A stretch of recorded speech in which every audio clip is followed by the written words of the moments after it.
Hey everyone. So I'm going to walk you through how to post or embed the musical file into our discussion. You're going to click over here on Menu, and you'll see a scroll down menu. Then you're going to click on this little icon that's for sharing. And then what you're going to see if you move this cursor down here, this bar down here, is this embed code.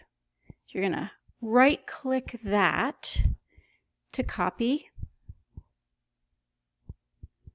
and then you're going to go to our discussion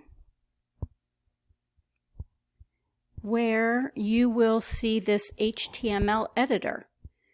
You're going to click on that, use the scroll down tab here, then you're going to right click and paste the code.